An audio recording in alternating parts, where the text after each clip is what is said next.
The credit card statement arrived on a Tuesday that would change everything. I was sitting in my home office in Ballantyne, going through the monthly bills like I did every 15th, when I saw the charge that made my blood freeze. Charlotte Women's Health Specialists, $8,500. My wife Rachel had never mentioned any medical procedures, especially not ones that cost more than my monthly salary as operations manager at Crawford Industries. My name is Derek Thompson, and at 35, I thought I had my life figured out. Good job managing automotive parts manufacturing, decent house in a solid Charlotte neighborhood, and what I believed was a stable marriage to Rachel, a marketing director at one of the major healthcare networks in town. She made more money than me, $95K to my $75Kers, but we'd always been a team, or so I thought. You know that feeling when you're looking at something that doesn't make sense, but your gut already knows the truth? That's what hit me staring at that charge.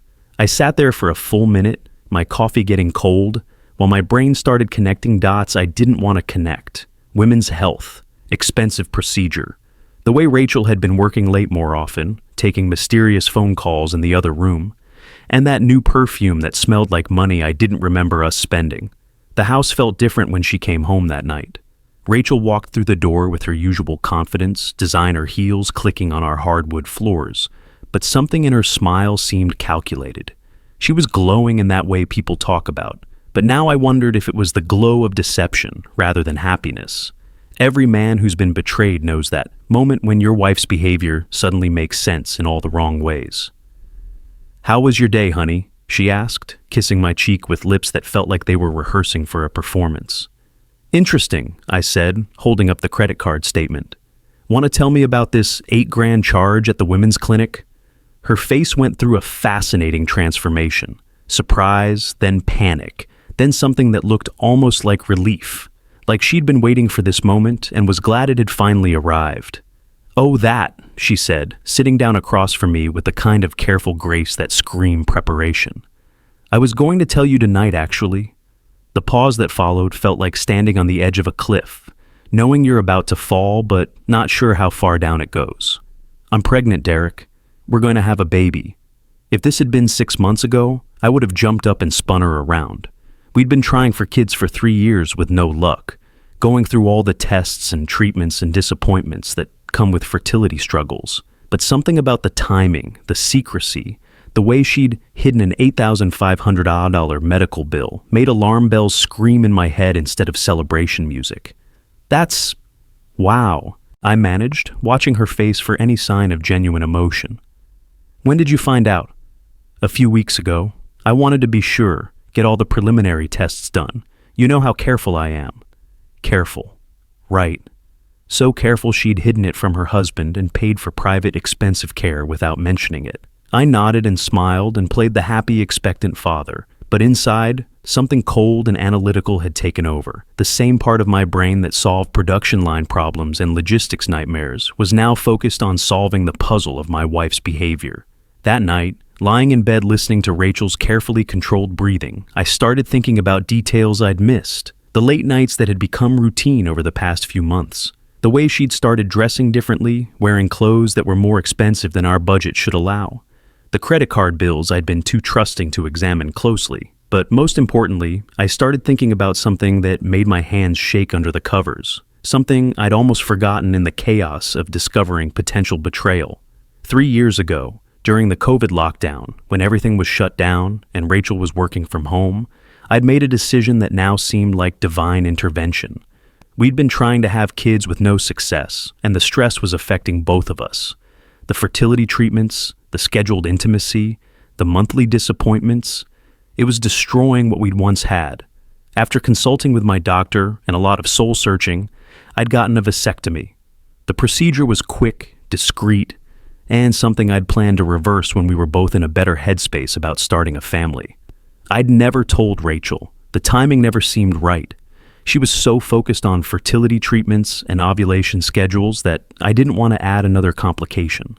Then life got busy with work promotions and moving to the new house, and honestly, I'd almost forgotten about it myself. But now, staring at the ceiling while my wife slept beside me, that forgotten medical procedure had become the most important piece of information in my world. The vasectomy had a 99.9% success rate. I had the medical records to prove it, and if Rachel was pregnant, there was only one explanation that made sense. The next morning, I called in a favor with Eddie Kowalski, my plant supervisor. Eddie was ex-military, the kind of guy who'd learned useful skills during his 20 years in the service. Skills that occasionally came in handy for civilian problems that required discretion and thorough investigation.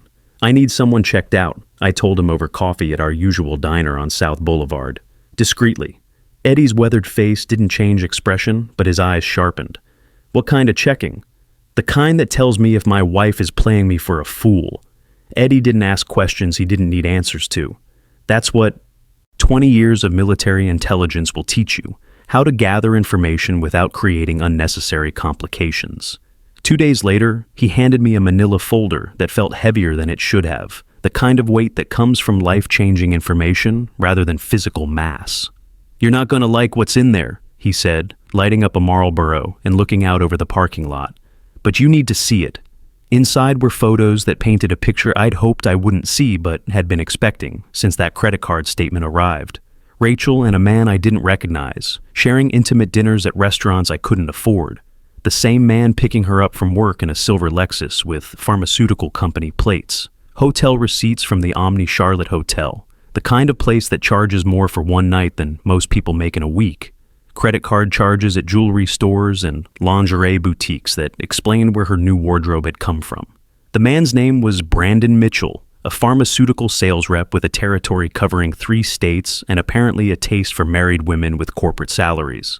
Eddie's research showed he made 6 figures, drove a company car, and had a reputation in certain Charlotte professional circles as someone who believed expense accounts were for impressing clients and conquests alike. But it was the timeline that really got me. The photos showed Rachel and Brandon together going back 4 months, with increasing frequency over the past 8 weeks. The pregnancy announcement came after 3 months of their documented affair. Either I had the worst timing in biological history, or something else entirely was going on that confirmed what I already knew in my gut. "There's more," Eddie said, stubbing out his cigarette.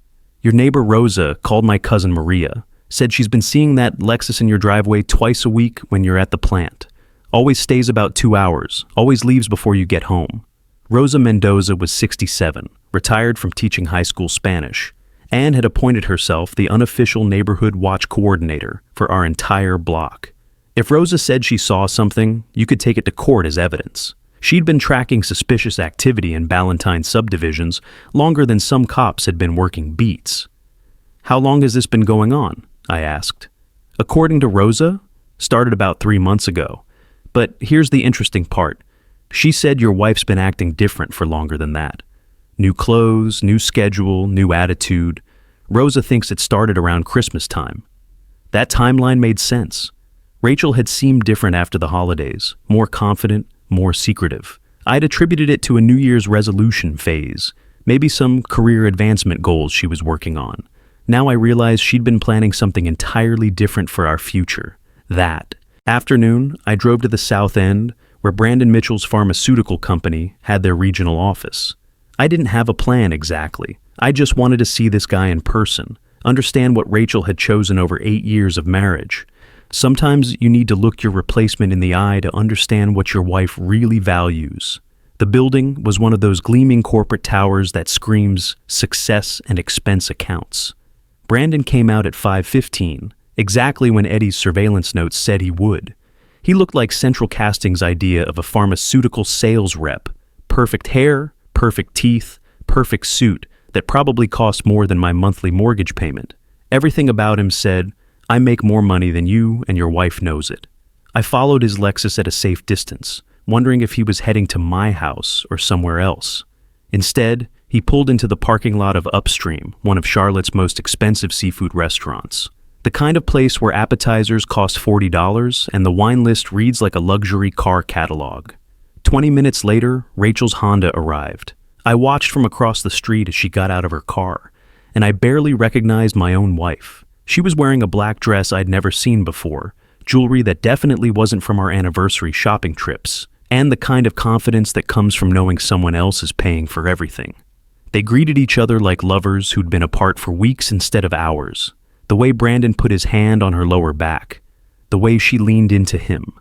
The way they looked at each other. It was obvious this wasn't a new relationship.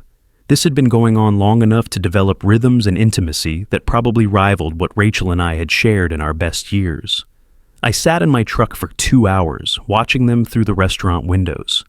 They talked with the intensity of people making plans, and I could see Rachel showing Brandon something on her phone that made him smile and nod. Every now and then, she'd touch his arm or laugh in a way that suggested they were discussing something that excited both of them.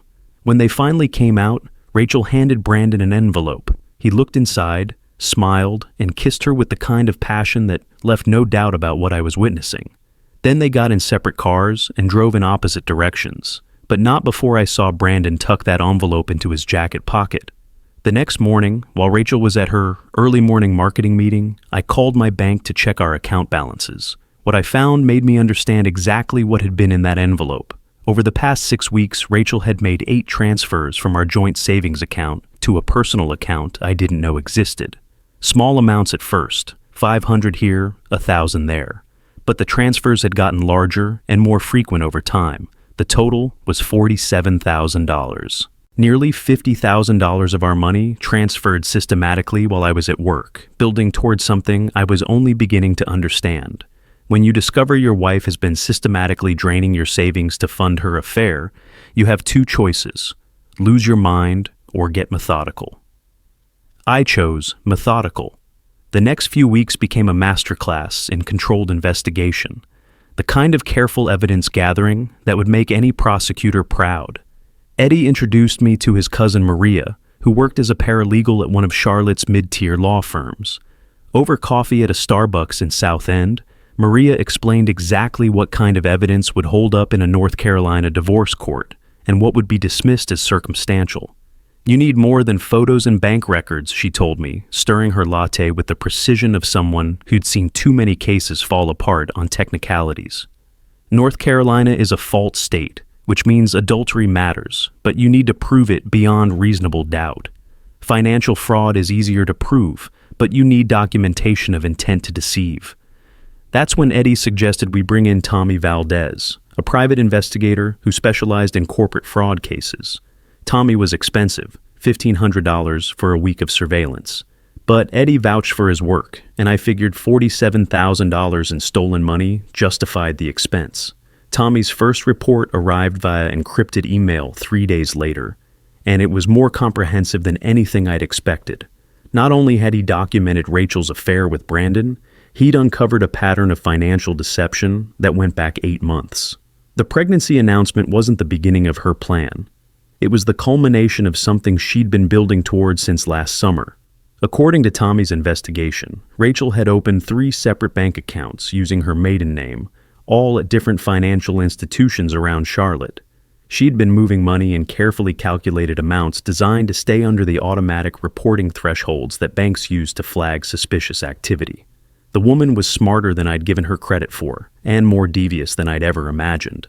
But Tommy had also discovered something else: text message records that Rachel thought were deleted. Through contacts in the telecommunications industry that he didn't explain and I didn't ask about, Tommy had recovered 6 months of deleted communications between Rachel and Brandon.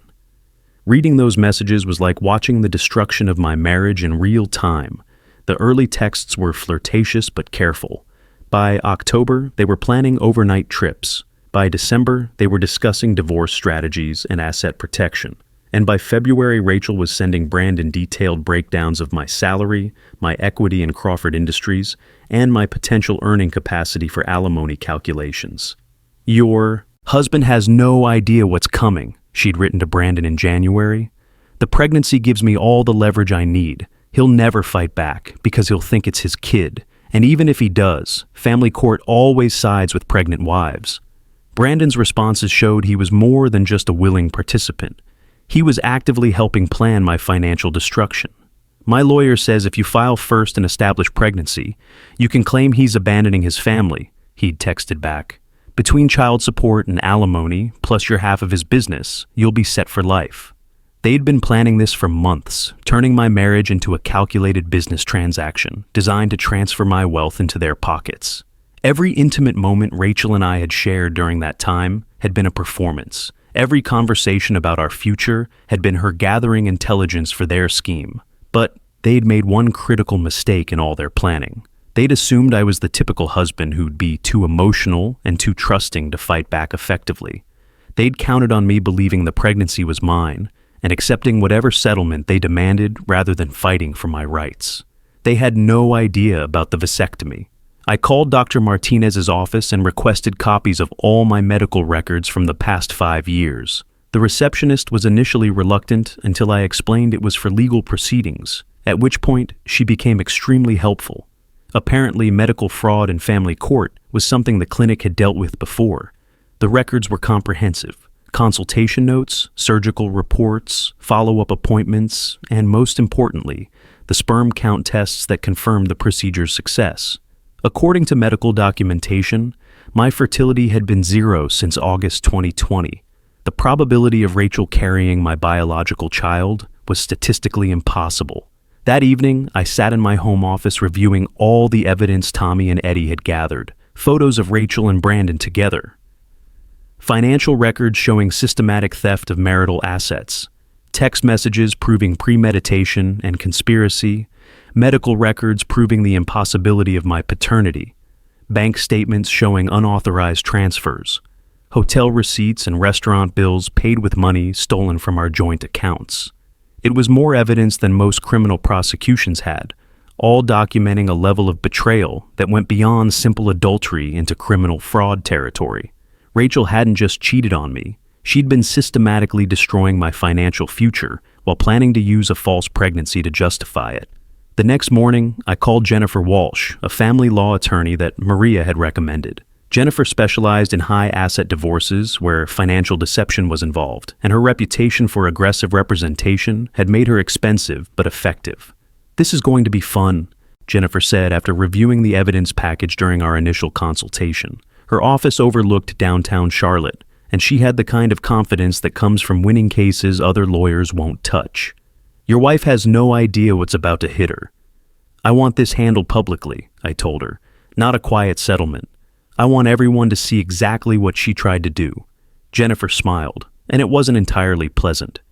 "Mr. Thompson, by the time we're finished, your wife's name will be synonymous with matrimonial fraud in Charlotte legal circles. Are you prepared for that level of exposure?" "More than prepared," I said. "I'm looking forward to it." The divorce papers Rachel filed arrived on a Friday morning, delivered by a process server who looked like he'd rather be anywhere else dealing with someone else's family drama. Rachel had moved fast once she realized I might be getting suspicious, but what she didn't know was that I'd been 3 steps ahead of her for weeks. Her petition was a work of art, I had to admit. Irreconcilable differences, emotional abandonment, and a request for primary custody of our unborn child, child support, alimony, and 50% of my equity in Crawford Industries. Her lawyer was Whitfield, Preston & Associates, one of the most expensive family law firms in Charlotte. Brandon's pharmaceutical sales commissions were apparently funding her legal strategy, which added another layer of irony to the whole situation. Jennifer Walsh reviewed Rachel's filing with the kind of professional appreciation that sharks probably have for particularly clever prey. "She's demanding everything," Jennifer said, spreading the documents across her conference table. "House, business, ongoing support, and she's using the pregnancy as emotional leverage. Classic strategy." "What she doesn't know," I said, "is that we've been documenting her strategy for weeks." The hearing was scheduled for a Thursday morning at the Mecklenburg County Courthouse. Word had gotten around Charlotte's professional community. When a marketing director at a major healthcare network tries to take down her blue-collar husband for everything he's worth while pregnant with another man's child, people talk. The fact that North Carolina allows public access to family court proceedings meant our case had attracted attention from more than just the usual courthouse observers. I arrived early with Jennifer, watching as reporters from the Charlotte Observer and local news stations set up in the gallery. Apparently, our case had been picked up as a story about corporate fraud and financial manipulation in divorce proceedings. The courthouse was packed with familiar faces from the business community, neighbors from Ballantyne, and what looked like law students taking notes for future reference. Rachel walked in 15 minutes before the hearing was scheduled to begin, and I had to admit, she'd planned her entrance perfectly. Wearing a conservative blue dress that showed just enough pregnancy curve to be obvious, designer heels that clicked with authority, and that confident smile that had fooled me for months. She was the picture of the wronged pregnant wife, seeking justice from a husband who'd abandoned his family responsibilities. Brandon Mitchell followed 3 steps behind her, playing the supportive friend rather than revealing his true role as both her lover and financial backer. He took a seat in the gallery, trying to look like just another concerned observer rather than the co-conspirator in a calculated fraud scheme. Rachel saw me sitting at the defendant's table, and her smile widened. This was her moment of triumph, the culmination of months of careful planning. She was about to destroy the husband who'd been too stupid to see what was happening right under his nose, and walk away with enough money to start fresh with her pharmaceutical prince. Then she saw Jennifer Walsh sitting beside me, and her expression flickered for just a moment. Jennifer had a reputation in Charlotte legal circles as the attorney you hired when you wanted to completely destroy someone's case and their credibility along with it. But Rachel recovered quickly, taking her seat with renewed confidence. After all, she was pregnant. In family court, pregnant wives usually held all the cards. Judge Patricia Henley called the court to order, and Rachel's attorney stood up to make his opening statement. William Whitfield was everything you'd expect from a high-priced family lawyer. Silver hair, expensive suit, and the kind of practiced sincerity that juries found compelling. He launched into the standard script about abandonment, emotional distress, and the need to protect an innocent unborn child from a husband who was clearly trying to escape his responsibilities. "Your Honor," Whitfield said, gesturing toward Rachel with theatrical concern, "Mrs. Thompson is 6 weeks pregnant with the defendant's child. She's requesting reasonable support for herself and her unborn baby, along with fair division of marital assets. Mr. Thompson has shown a pattern of emotional abandonment and financial irresponsibility that makes him unfit to have custody of this child." It was a strong opening designed to paint me as the villain and Rachel as the victimized wife. The gallery murmured sympathetically. Pregnant women make compelling plaintiffs, especially when they're well-dressed, articulate, and represented by expensive legal counsel. Jennifer let Whitfield finish his performance before standing up. When she rose from her chair, the temperature in the room seemed to drop 10 degrees. Every lawyer in Charlotte knew Jennifer's reputation, and the way she moved suggested that Rachel's legal team was about to discover why that reputation was well-earned. "Your Honor," Jennifer said, her voice carrying clearly through the packed courtroom, "before we proceed with Mrs. Thompson's requests for child support and custody, I'd like to address a fundamental issue with this case, specifically the question of paternity." Rachel's attorney looked confused. "Your Honor, there's no question of paternity. Mr. and Mrs. Thompson are married, and the child was conceived during their marriage. North Carolina law presumes legitimacy." Jennifer smiled, and it wasn't the kind of smile that suggested good news for Rachel's case. "That's where you're wrong, counselor. Mr. Thompson underwent a vasectomy in June 2020. The medical records are right here, along with documentation showing a 99.9% success rate for the procedure. The probability of Mrs. Thompson carrying Mr. Thompson's biological child is statistically impossible." The courtroom exploded. Every conversation stopped. Every head turned toward our table. Reporters started scribbling frantically. Spectators began talking over each other, and Rachel's face went through every shade of white in existence. Her lawyer looked like someone had just told him his law degree was counterfeit. Judge Henley banged her gavel repeatedly, trying to restore order in a courtroom that had erupted into the kind of chaos usually reserved for criminal trials with surprise witnesses. Rachel stood up, her confidence completely shattered, her carefully planned performance falling apart in real time. "That's impossible," she said, her voice barely audible above the murmur of the crowd. "You never told me about any vasectomy." "Because it wasn't your business to know at the time," I said, standing up beside Jennifer. "Just like it apparently wasn't my business to know you've been sleeping with Brandon Mitchell for the past 4 months. The silence that followed was deafening. Brandon, sitting in the gallery, looked like he wanted to disappear through the courthouse floor. You could practically see him calculating how this disaster would affect his pharmaceutical career when word spread through Charlotte's business community. But Jennifer wasn't finished. She was just getting started, and Rachel's admission had opened the door for everything we'd been preparing. Your Honor, Jennifer continued, I'd like to present additional evidence. Financial records showing Mrs. Thompson has been systematically transferring marital funds into secret accounts over the past 8 months. Credit card receipts documenting expensive dinners, hotel stays, and luxury purchases that she's shared with her lover while deceiving her husband about their family's financial situation. She placed a thick stack of documents on Judge Henley's bench: bank statements, credit card bills, hotel receipts, restaurant charges, all the evidence Tommy Valdez had gathered during weeks of investigation.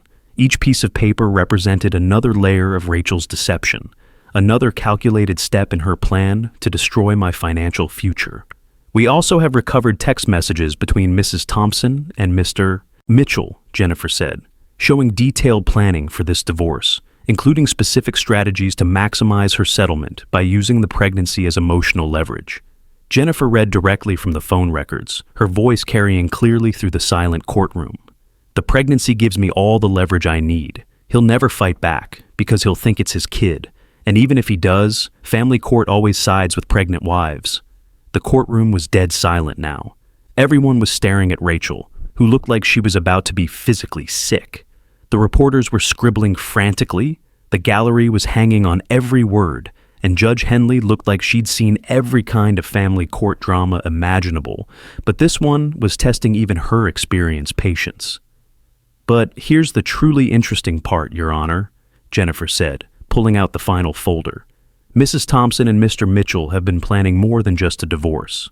Text messages show they've been researching Mr. Thompson's business equity, his earning capacity, and strategies to claim maximum alimony. This isn't a marriage that failed naturally. This is a calculated fraud designed to transfer assets from the defendant to the plaintiff and her lover. Judge Henley had heard enough. Mrs. Thompson, are you admitting that you've committed adultery and attempted to defraud this court with false paternity claims? Rachel's expensive lawyer tried to object, but Rachel was beyond legal strategy now. The careful persona she'd maintained for months had completely collapsed under the weight of evidence she'd never expected to face. I never meant for it to go this far, she whispered. I thought I could make it work somehow. By lying about who fathered your child and attempting to steal your husband's business? The judge asked.